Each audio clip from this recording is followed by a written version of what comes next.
And now for our last speaker, Professor Marwan Dweri, an educational counseling from Oranim Academic College, and he will speak about from psychoanalysis to culture analysis, a culturally sensitive psychotherapy. Good evening, and thank you for your patience to listen to so many lectures. First correction, I'm not a counselor, I'm a psychologist, clinical and medical and educational and developmental psychologist. I want to share you some ideas from my several books and articles that I wrote about how to fit psychotherapy to traditional communities or people, collective people. I want to start with sharing my personal experience. I was graduated in 1978 from Haifa University as a clinical psychologist and opened the first psychological center in Nazareth, the biggest Arab-Palestinian city in Israel. And the first years, I was very much frustrated because the people in Nazareth does not fit the theories that I learned. And they did not respond to my techniques properly. It took me several years to realize that I should revise my theories. And since then, since 1996, I started to develop some models and kind of culturally sensitive interventions. I will share some of that. Talking about cultures, we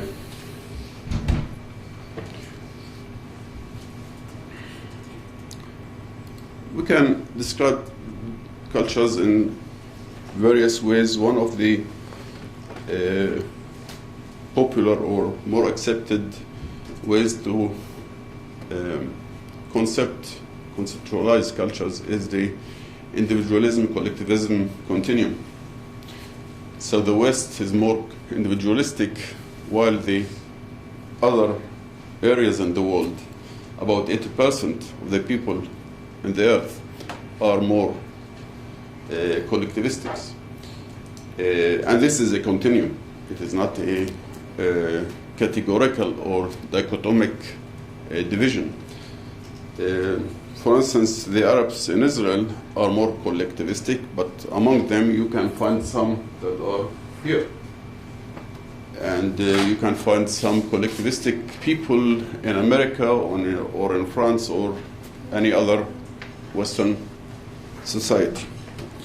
Based on these cultural differences, I think that all of the psychological theories should be revised.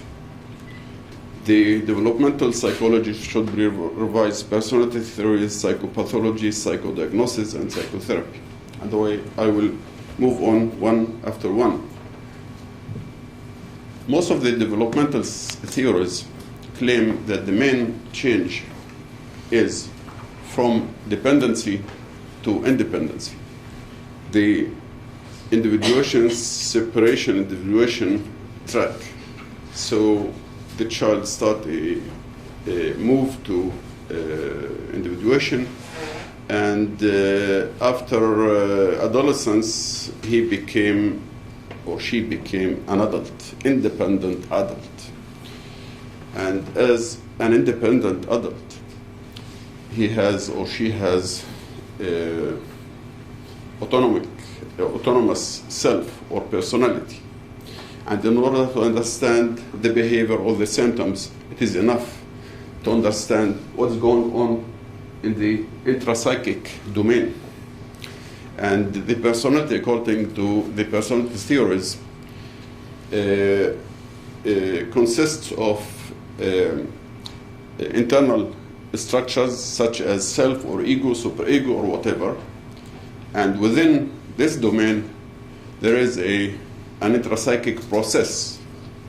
And once we understand the constructs and processes inside the psyche of the individual, we can explain anything: depression, aggression, and whatever. If we want to see whether children in collective societies in Africa or in Asia or in the Middle East, of course there is a process of individuation, but mostly this process ends here. And I know that I'm making a generalization here, okay? But generally speaking, most of the people continue to be connected emotionally and socially with their family or with their tribe or with their in-group. And the family and the tribe is part of the personality. They are directed not by internal processes, but they are influenced by external, or if you want, intrafamilial processes. The source of happiness is more external than internal. It has to do with self-fulfillment. It has to do with the acceptance or regard that they receive from the family. And the measure stress is also external. It has to do with rejection, it has to do with punishments. So the personality here is more collective, and the main conflicts are between norms and external oppression from one side, and some coping strategies that anyone who lives in a collective society should learn, such as how to fit in musayara, or to please others, or sometimes to identify with the oppression among the individual within the collective society, and sometimes to find a way to ventilate himself or herself away from the external oppression or observation. So we are talking about two structures of personality, two dynamics of personality. If you want to learn more about this, here is the reference that I published about foundations of psychosocial dynamic personality theory for collective people. As to psychopathology, I will just make some points. The DSM, DSM 4, 5, or the forthcoming DSMs, I think hardly fit the individualistic societies. There is a lot of problems, mainly of comorbidity. It is difficult to differentiate or to make distinctions between depression or anxiety or any other. But if we want to apply it to Western or to Eastern or collective societies, we may pathologize many people, because the clinical pictures in these societies are completely different. For instance, depression. Depressed or distressed person in a collective society or a traditional society, he experienced mainly physical complaints rather than mood disorder or depression. And if you ask him, how do you feel? He will say, I feel good, but I'm suffering from pain or suffocation or any other symptom.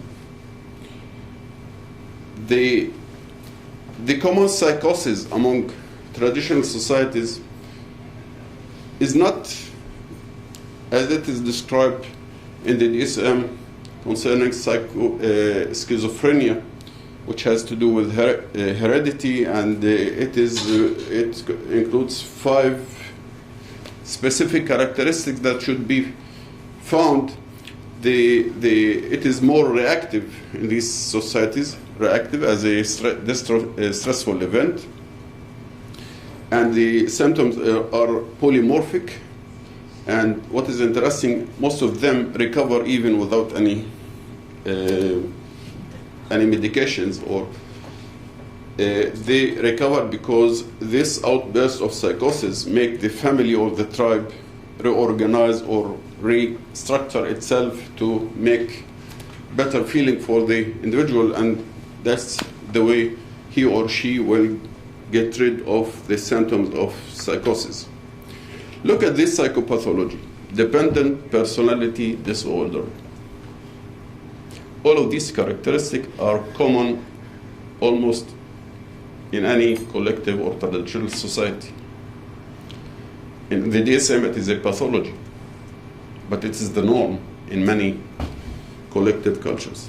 Okay, I will go now to psychotherapy. The major goals of psychotherapy, Western psychotherapy, here they are: to make what is unconscious conscious, this is Freud; achieve self-actualization, become assertive, be yourself. If we apply this psychotherapy or want to achieve these goals for a client from collective traditional society, many times we may endanger him or her in a new conflict with his or her family, because what is unconscious is forbidden within that society. And if I want to dig and uncover what is forbidden and make a Bedouin woman be in contact and aware of her anger on her father, or to be in touch with her sexuality, and okay, she became aware of that and she wants to express it, we will endanger her. So these goals by themselves are dangerous. And of course, there are a lot of problems with the techniques of psychotherapy, various psychoanalysis or humanistic or cognitive or whatever. I will leave the problems with the techniques aside.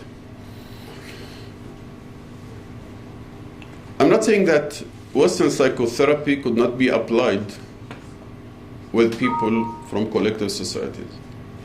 Sometimes it fit some people, but it fit the people who are more individualized, strong enough to deal with repressed problems and take it to their lives, and live in a family or tribe that can absorb the changes.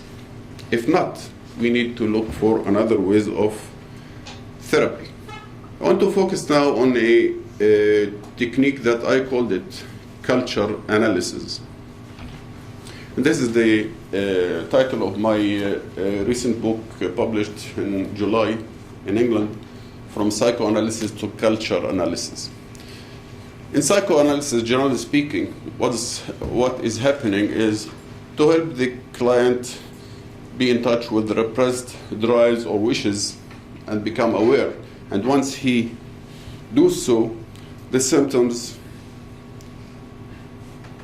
may disappear, because symptoms caused by repression and psychotherapy help the repressed contents come up and expressed in the behavior. This is danger because the repressed contents usually are forbidden, and not all the clients can take this to their life within their family or community. Instead of that, or before that, to pave the road for people who can deal with these contents, we may focus on intrapsychic, instead of focusing on intrapsychic conflicts, to conduct psychoanalysis better to identify intracultural inconsistencies or conflicts. Instead of revealing the unconscious forbidden drives, therapists may employ neglected cultural values to facilitate change.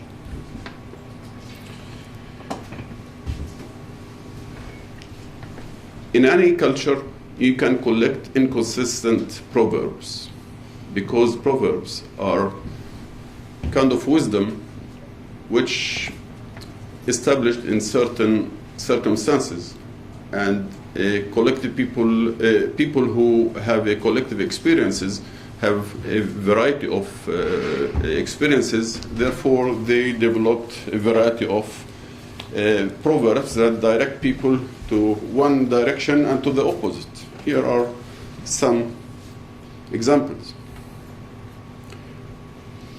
The Bible consists of many inconsistencies. If we take verses, we can find opposite verses.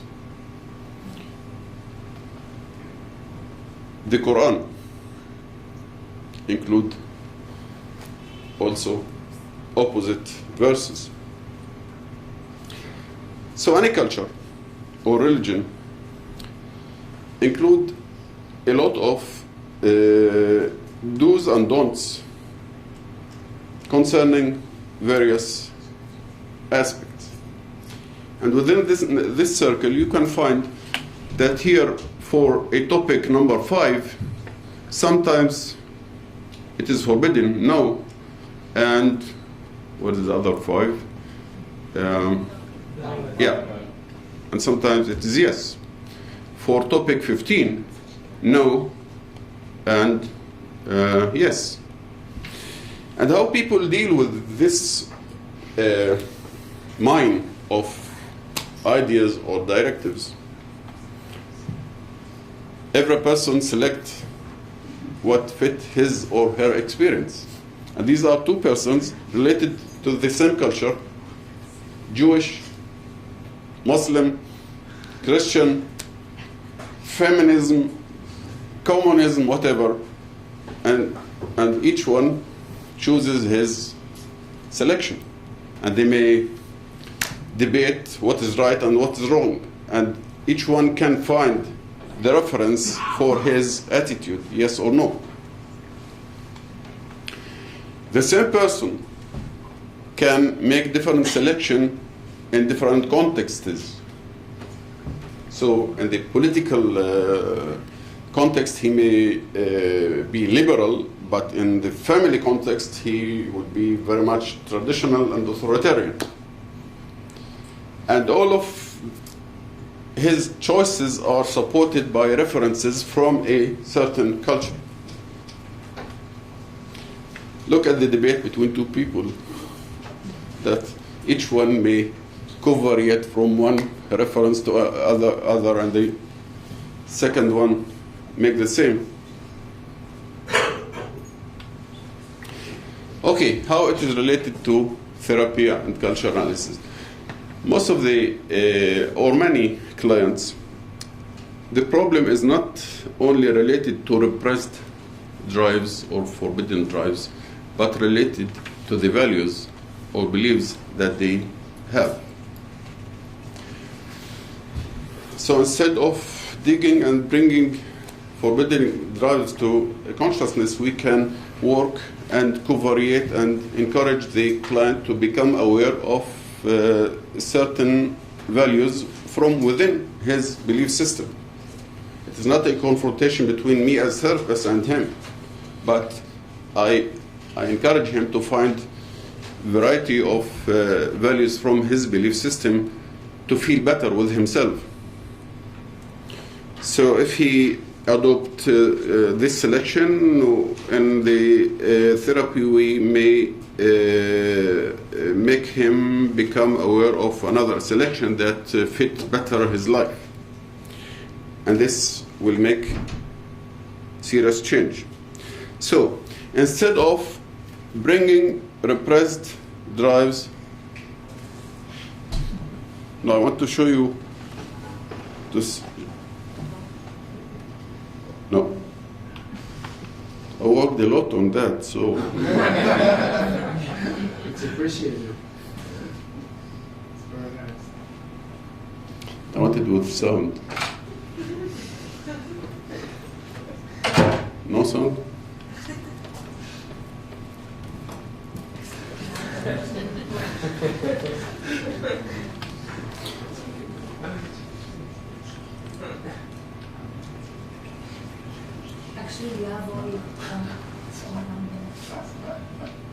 Okay.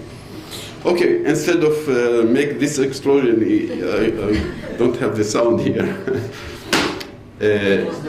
We make okay, we make a variation in the belief system. Example: a religious Muslim client who suffers from depression, negative thoughts towards self, others, life, and future, engage in obsessive praying to satisfy God, and he came to in one session. Told me that God does not love me because I did everything, but my life still. His life is similar to our lives, but he see only the what he's lacking, and he can't see the thing that he have and to appreciate. In that session, I told him this: the basic of any religion is to acknowledge the grace of God. Baruch Hashem, Alhamdulillah. Do you acknowledge the grace of God? Do you feel grateful? Or you deny the grace and feel that God is not good enough for you? So, I'm talking about an idea from his belief, in order, if he became aware of this directive, is to appreciate God's grace, so it may shift his. It is much better than any cognitive therapy that make him see the positive sides of his life versus the negative sides of his life. Another example, in short, a doctor, a Christian doctor, that believe in turning the other cheek, the Christian directives.